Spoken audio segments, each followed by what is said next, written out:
สวัสดีครับวันนี้ผมจะมาอธิบายโฟกัสงานของระบบเว็บไซต์ร้านอาหารนะครับผมแล้วก็อธิบายว่ามีฟีเจอร์อะไรบ้างนะครับวันนี้อาจจะพูดเร็วหนะครับเพราะว่ามันจะเยอะมากเลยโอเคครับเริ่มเลย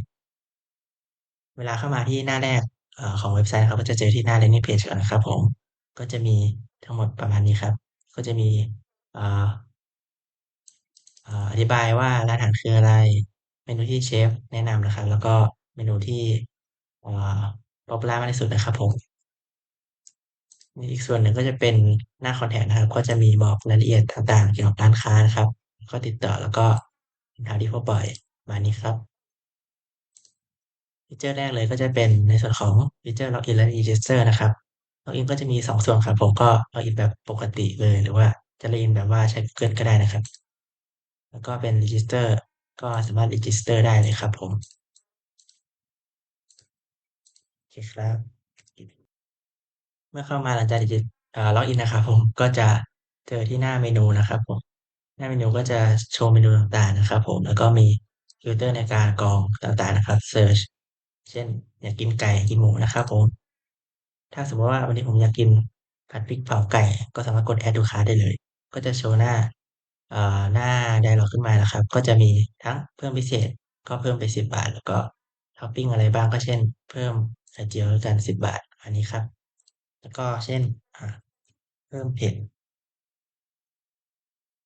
อันนี้ครับผมแล้วก็เพิ่มได้ว่าจะเอาจำนวนกี่จานประมาณนี้ครับเพราะว่าผมเอา2 จานก็กด add to cart ได้เลยเมื่อ add to cart เขาก็จะมาที่ไอคอนตะกร้านะครับในตะกร้าก็จะมีเมนูที่เราแอดเข้ามานะครับผมแล้วก็จะมีให้เลือกเอ่อที่เราจะสั่งนะครับผมว่าเราจะกินที่ร้านหรือว่าจะเป็นส่งถึงบ้านเลยนะครับ ถ้ากินที่ร้านก็จะสามารถเลือกโต๊ะได้ว่าถ้าสมมติผมนั่งโต๊ะสองก็กดที่โต๊ะสองครับผมแล้วก็เอ่อจะจะชำระเงินเป็นแบบว่า QR code หรือว่าเป็นเงินสดนะครับผมถ้า QR code ก็จะสแกนจ่ายแล้วก็แนบสลิปนะครับผมแต่ถ้าเป็นเงินสดก็สามารถกดแล้วก็คอนเฟิร์มออเดอร์ได้เลยประมาณนี้ครับแล้วก็โปรโมชั่นโค้ดก็จะใช้โปรโมชั่นโค้ดของที่ร้านกำหนดไว้นะครับผม ส่วนของ Delivery นะครับ Delivery ก็จะมีในส่วนของเลือกที่อยู่นะครับเช่นอ่าถ้าตอนแรกที่ขึ้นมาก็จะถ้าเป็น Account ใหม่ก็จะไม่มีนะครับแล้วก็สามารถกด Add New Address ได้อันนี้ก็จะเป็นประวัติที่เคยเพิ่มไปแล้วนะครับสมมติว่าผมจะเพิ่มอ๋อแล้วก็มันจะ detect location ให้อัตโนมัติเลยนะครับผมหรือว่าถ้าเราไม่แน่ใจว่ามันตรงไหมเราก็กดเข้าไปแล้วก็ดูได้เลย สมมติว่าผมอยู่ศรีราชานะครับก็สามารถเซิร์ชได้หรือว่าผมอยู่แถว4098เนี่ยผมก็กดคลิกได้เช่นกันโอเคแต่ผมจะขอไว้อย่างนี้นะครับโอเคแล้วผมกด confirm location ได้เลยครับ confirm location นะครับก็โอเคแปลว่ามันได้แล้ว added detail ก็เช่นเอ่อบอกว่าเลขที่ห้องอะไรวางไว้ที่ไหนอะไรประมาณเนี้ยครับก็วางไว้หน้าหอโอเค contact number ก็หมายเลขโทรศัพท์ครับผมกดได้เลยก็ save address ได้เลยครับพอกด save address ก็จะ select ให้อัตโนมัติเลยนะครับผมโอเคประมาณนี้ครับต่อไปนะครับเป็นส่วนของสตาฟนะครับสตาฟจะเป็นหน้าที่ในการรับออเดอร์นะครับผมสตาฟก็จะเป็นคนจะแบ่งเป็น2 โรหลักๆแล้วกันนะครับในสตาฟก็จะมีโรแรกคือเป็นคนรับอาหารอยู่หน้าคอมนะครับผมแล้วก็โรที่สองจะเป็นคนอ่าส่งคนส่ง Delivery นั่นเองโอเคนะครับ พอเข้ามานะครับก็จะเจอที่หน้านี้เลยนะครับผมซึ่งถ้าเข้ามาครั้งแรกถ้าเข้ามาครั้งแรกนะครับก็จะขึ้นให้ enable notification sound นะครับเพื่อที่จะให้เวลาออเดอร์เข้ามาเนี่ยจะมีเสียงแบบเรียลไทม์ครับผมก็กด enable ให้พอกดก็จะมีเสียงขึ้นมาแล้วก็แปลว่าได้แล้วครับต่อไปผมจะยิงออเดอร์เข้าไปนะครับก็จะมีเสียงขึ้นมาแล้วก็ออเดอร์จะเด้งให้อัตโนมัติเลยนะครับผม ส่วนในหน้าของ user ก็จะขึ้น order tracking นะครับเข้ามาที่หน้า order tracking แล้วก็จะมีบอกว่าสถานะตอนนี้ออเดอร์เป็นยังไงบ้างแล้วก็ดีเทลของออเดอร์เป็นยังไงบ้างนะครับมีอะไรบ้างนะครับโอเคแล้วก็ในบางทีลูกค้าอาจจะไม่ได้ ใช้หน้าเว็บเราตลอดในการดูสเตตัสนะครับผมก็เราสามารถรับการแจ้งเตือนผ่านไลน์ได้ครับก็กดได้เลยแล้วก็ล็อกอินได้เลยนะครับพอล็อกอินก็จะแอดไลน์ของ OA ของ Official เรานะครับแล้วก็ส่งการแจ้งเตือนผ่านไลน์ทางนั้นได้เลยลูกค้าจะได้ไม่ต้องมาดูที่หน้าเว็บเราตลอดนะครับ ต่อไปก็จะเป็นส่วนของ Staff นะครับ Staff ก็จะมีทั้งหมด2เซสชันใหญ่ๆก็คือเป็น Staff Panel ก็คือดูเป็นแดชบอร์ดว่าสถานะอืมโดยรวมเป็นยังไงบ้างแล้วก็คิวออเดอร์คิวว่าเป็นยังไงบ้างนะครับออเดอร์คิวก็จะมีการขึ้นมาก็จะมีดูแผนที่จะส่งนะครับว่าจะส่งที่ไหนเอ่อคนติดต่อคือใครชื่ออะไรหอไหนยังไงอะไรอย่างงี้ครับผมแล้วก็บอกรายละเอียดต่างๆนะครับ แล้วก็ถ้าสมมุติออร์เดอร์เข้ามาแล้วก็กดเช็กสลิปได้เลยซึ่งหากเป็น QR code นะครับผมก็จะขึ้นเป็นสลิปขึ้นมาแล้วก็ให้ดูว่าอ่าหมายเลขของเราเนี่ยมันตรงกับหมายเลขจำนวนที่ลูกค้าจ่ายเข้ามาเนี่ยตรงกับจำนวนนี้ไหมถ้าตรงก็สตาร์ท Booking ได้เลยแต่ถ้าหากเป็นจำนวนเงินปลายทางก็จะขึ้นอย่างนี้เลยครับสมมติว่าโอเคทุกอย่างมันโอเคแล้วก็สตาร์ท Booking ได้เลยครับพอกด Start Booking ก็จะให้พรินต์ใบเสร็จนะครับผมใบเสร็จก็จะขึ้นมาตามนี้นะครับก็จะมีรายละเอียดต่างๆแล้วก็สามารถกดพรินต์ได้เลยแต่ครั้งนี้ผมไม่ได้กดพรินต์นะครับเพราะว่าไม่มีนะครับพอกดพรินต์นะครับก็จะออเดอร์ก็จะถูกอัปเดตสเตตัสเป็น Cooking นะครับก็คือทำอาหารอยู่ซึ่งในหน้าของลูกค้าก็จะอัปเดตสเตตัสแบบ Real Time เช่นกันแล้วก็ไลน์ก็จะแจ้งเป็นแบบ Real Time เช่นกันนะครับ ต่อไปก็คือสมมุติว่าอ่าส่งส่งสลิปให้เชฟแล้วเชฟไปทำเปื้อนหรือว่าทำเปียกน้ำอะไรเงี้ยครับเราสามารถกด reprint ได้เพื่อที่จะ reprint สลิปนี้นะครับแล้วก็อัปเดต status ครับผมเช่นตอนนี้อาหารพร้อมแล้วเชฟทำเสร็จแล้วนะครับก็ ready ได้เลยโอเคพอ ready เสร็จก็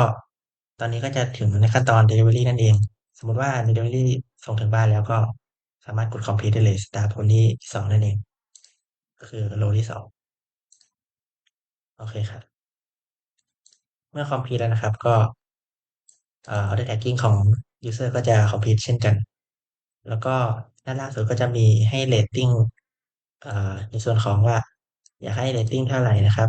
5 ดาว4 ดาวว่ากันไปครับเช่นอันนี้ผมให้5 ดาวก็อร่อยถูกปากโอเคครับก็สามารถกด submit ได้เลยครับกด submit ก็โอเคเรียบร้อยครับผมแล้วก็สมมุติว่าวันนี้วันนี้ผมแบบว่าอ่า วันนี้ผมกินเสร็จแล้วพรุ่งนี้ผมอยากสั่งซ้ำอีกแล้วผมขี้เกียจไปกดพวกแบบว่าท็อปปิ้งต่างๆอะไรเงี้ยครับเราสามารถมากดที่history ได้เลยแล้วก็เคยสั่งแล้วก็สั่งซ้ำได้เลยนะครับหรือจะดูรายละเอียดที่เราสั่งไปก็ได้นะครับผมประมาณนี้กดสั่งซ้ำปึ๊บก็จะขึ้นมาที่ตัวคาร์ดให้อัตโนมัติเลยครับผมโอเคครับหน้าสตาร์ทก็จะประมาณนี้ครับผมแล้วก็มีฟิลเตอร์ต่างๆต่อไปในส่วนของแอดมินครับผม แอดมินก็จะอ่าแอดมินก็จะมีฟิลเตอร์ต่างๆฟีเจอร์ต่างๆที่ค่อนข้างจะเยอะนะครับก็ฟีเจอร์แรกเลยก็คือจะเป็นเปิดปิดร้านค้านะครับผมสามารถกด Close Shop ได้ในหน้าของuser ก็จะไม่สามารถสั่งซื้อได้นะครับเพราะว่าร้านปิดอยู่แต่สามารถดูเมนูอาหารได้นะครับแล้วถ้าเปิดก็สั่งได้ปกติเลยนะครับโอเค มันก็จะเป็นแดชบอร์ดดูภาพรวมโดยรวมนะครับก็จะมีดูว่าขายได้ทั้งหมดเท่าไหร่ออร์เดอร์ทั้งหมดเท่าไหร่นะครับที่ complete สเตตัส complete แล้วนะครับแล้วก็เรตติงเท่าไหร่มีuser ในระบบเท่าไหร่นะครับแล้วก็จะมีให้ดูว่ายอดขายปีนี้เท่าไหร่ปีที่แล้วเท่าไหร่ประมาณนี้นะครับก็สามารถฟิลเตอร์ได้ตามนี้เลย หรือจะฟิลเตอร์เป็นแบบเจาะจงวันเลยก็ได้โอเคต่อไปก็จะเป็น Top Selling Item นะครับก็คือ5 อันดับแรกของเมนูที่ขายดีนะครับซึ่ง ก็จะเป็นตามนี้เลยนะครับเป็นชาร์ตซึ่งมันจะคล้องจองกับในส่วนของเมนูที่ popular มากที่สุดหน้า landing page นั่นเองนะครับผมต่อไปก็จะเป็นในส่วนของเมนู management นะครับก็จะคอยจัดการเมนูต่างๆนะครับหน้านี้ก็จะสามารถลบเพิ่มแก้ไขลบได้นะครับเอ้ยเดี๋ยว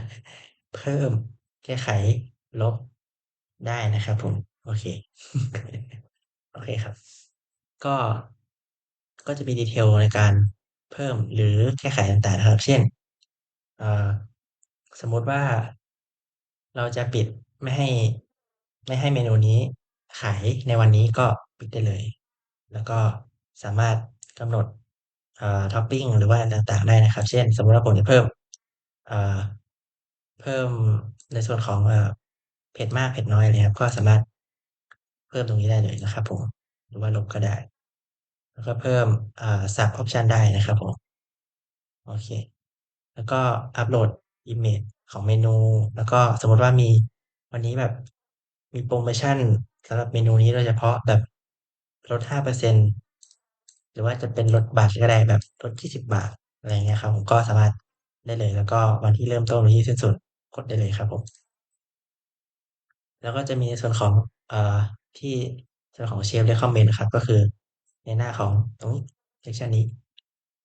ก็สามารถมากำหนดตรงนี้ได้เลยเช่นสมมุติว่าผมจะเอานี้ออกเอาเป็นข้าวผัดหมูแทน แล้วผมรีเฟรชตรงนี้ก็จะมาแล้วนะครับนี่ก็คือจะกำหนดที่หน้าแอดมินได้เลยต่อไปก็เป็นในส่วนของหน้าเอ่อหน้าหมวดหมู่นะครับเช่นไอ้ตรงที่หน้าเมนูของ user ครับก็คือตรงนี้สามารถเพิ่มลดตรงนี้ได้เลยนะครับซึ่งมันจะคล้องจองกับในส่วนของ category ตรงนี้ด้วยนั่นเองโอเคครับต่อไปในส่วนของดูฟีดแบ็กของจากลูกค้าต่างๆนะครับเช่นเอ่อโดยรวมดาวเนี่ยเราได้เท่าไหร่ แล้วก็เรทที่ลูกค้าเนี่ยสั่งให้สั่งให้เรียกว่าอะไรเรทที่ลูกค้าให้ดาว4 ถึง 5เนี่ยเท่าไหร่แล้วก็สั่งซ้ำเนี่ยเท่าไหร่ประมาณนี้นะครับแล้วก็มีให้ดูว่าที่ผมคอมเมนต์ไปเมื่อกี้ก็คืออะไรถูกปะอย่างนี้เลยนะครับขึ้นมาต่อไปก็เป็น account management นะครับก็จะเป็นระบบปกติเลยครับก็เพิ่มแก้ไขลบนะครับผม แล้วก็มีฟิลเตอร์ในการโหลดต่างๆแล้วก็เสิร์ชได้นะครับแล้วก็ทำได้ปกติทุกอย่างเลยครับผมต่อไปในส่วนของโปรโมชันนะครับก็จะกำหนดโปรโมชันต่างๆที่ผมบอกตรงนี้นะครับตรงโค้ดโปรโมชันตรงนี้โปรโมชันโค้ดนะครับผมที่ลูกค้าเอาไว้ใช้ตรงนี้ก็คือเราสามารถกำหนดตรงนี้ได้เลยแล้วก็แจ้งลูกค้าได้เลยเช่น โปรโมชันตรงนี้เท่าไหร่ชื่ออะไรคูปองโค้ดคืออะไรเช่นฮาโลวีน26เอ c ชั่นคืออะไรเริ่มตอนไหนหยุดวันจบวันไหนจะลดเป็นแบบเปอร์เซ็นต์หรือว่าเป็นบาทแล้วก็ต้องสั่งขั้นต่ำเท่าไหร่เช่น100 บาทถึงจะลดได้ถึงจะใช้โค้ดนี้ได้เอ่อใช้ได้กี่ครั้งต่อ user แล้วก็ใช้ได้ทั้งหมดแบบทั้งหมดโดยรวมอะครับได้เท่าไหร่เช่น10,000 ครั้งก็คือสั่งได้สามารถใช้โค้ดนี้ได้10,000 ครั้งเลย ก็รูปภาพต่างๆครับต่อไปก็ในส่วนของ Order ID ครับผม Order ID ก็จะเป็นในส่วนของจัดการ Order ID ต่างๆเช่นตรงอ่าตรง ID ตรงข้างหน้าเนี่ยครับก็สามารถมากำหนดได้ที่นี่เลยก็คือเปลี่ยนได้เป็นแบบเป็นแดชไหมหรือเป็นแบบนอนหรือเป็น underscore นะครับหรือว่าอาจจะเป็นเดทแพทเทิร์นแบบไหนแบบเพิ่มความยาวไหมแบบว่าสมมุติว่าบางร้านอาจจะแบบมีคนสั่งเยอะมากเป็น10,000ออเดอร์ต่อวันอะไรอย่างเงี้ยครับผมก็ได้เลยต่อไปก็ setting ครับผม setting ก็จะ setting ในส่วนของหน้าต่างๆครับก็เช่น landing page นะครับก็รูปภาพตรงตรงนี้นะครับก็สามารถตรงนี้ได้เลยสามารถเพิ่มลบตรงนี้ได้เลยครับแล้วก็มาช่วยงานของตัวเองอันนี้ก็คือในส่วนของ ทำไมต้องเลือกร้านอาหารของเราก็คือด้านล่างตรงนี้ครับผมว่าทำไมถึงควรที่จะกินร้านอาหารของเรานะครับก็แก้ไขตรงนี้ได้เลยนะครับแล้วก็หน้าต่อไปคือเป็น contact page ก็คือหน้านี้นั่นเองก็สามารถแก้ไขพวกรูปภาพแล้วก็ FAQ ต่างๆได้นะครับจะเพิ่มจะลดก็ได้แล้วแต่เลยครับผมทั้งหมดก็จะประมาณนี้ครับขอบคุณครับ